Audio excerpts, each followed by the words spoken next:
Hi viewers, welcome to Evers media. నేను మీ Mahesh. AP CET 2025లో క్వాలిఫై అయిన ప్రతి ఒక్కరికి congratulations and all the best for your engineering career. So టాపిక్లోకి వెళ్దాం.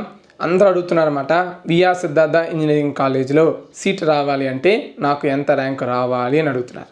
సో నేను చాలా వీడియోస్ చేశాను అనమాట. 3 months బ్యాక్ నుంచే విఆర్ సిద్ధార్థ ఇంజనీరింగ్ కాలేజ్లో సీటు పొందాలంటే ఎలాగా, అడ్మిషన్ ప్రాసెస్ ఏంటి అనేది వీడియో చేయడమే కాకుండా నా నెంబర్ డిస్ప్లే చేసి నాకు కాల్ చేసిన వాళ్ళకి ఎక్స్ప్లెయిన్ కూడా చేశాను, అంటే ప్రాసెస్ ఏంటి ఎవ్రీథింగ్ అని.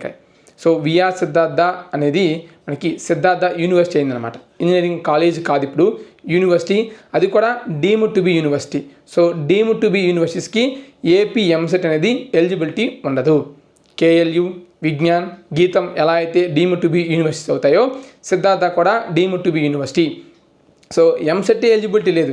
సో ఎంసెట్ ఎలిజిబిలిటీ అయినప్పుడు మీకు ఎంత ర్యాంక్ వచ్చినా సరే ఆ కాలేజీలో మీకు సీట్ అనేది రాదు. అండ్ అసలు ఎంసెట్ ఎలిజిబిలిటీ లేదు, ఈ సెట్ కూడా ఎలిజిబిలిటీ లేదు. లాస్ట్ ఇయర్ ఉండింది కానీ ఈ ఇయర్ ఈ సెట్ కూడా ఎలిజిబిలిటీ లేదు. మీరందరూ కూడా చాలా హోప్స్ పెట్టుకొని ఉండొచ్చు.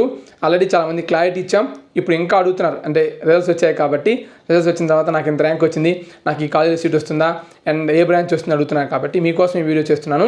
సో విఆర్ సిద్ధార్థలో ఎంసెట్ అనేది ఎలిజిబిలిటీ లేదు. కాకపోతే మీకు వచ్చిన ర్యాంకును బట్టి విఆర్ సిద్ధార్థ వాళ్ళు కౌన్సిలింగ్ కండక్ట్ చేస్తారు, మీకు వచ్చిన ఎంసెట్ ర్యాంకును బట్టి. సో ఆ ర్యాంక్కి కొన్ని సీట్స్ అనేవి వాళ్ళు అలాట్ చేస్తారు.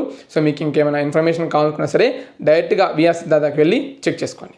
సో ఖచ్చితంగా నాకు అక్కడే జాయిన్ అవ్వాలి, ఇంకెక్కడ వద్దు అనుకునే వాళ్ళు ఒకసారి చెక్ చేసుకోండి. అండ్ దట్టు కూడా 5,000 లోపు 6,000 లోపు ర్యాంక్ వచ్చిన వాళ్ళకైతే కొంచెం బెనిఫిట్స్ ఉంటాయి, కానీ కొంచెం పెద్ద ర్యాంక్ వచ్చిన వాళ్ళకి మీరు వెళ్ళినా సరే పెద్దగా రెస్పాన్స్ అనేది రాదు.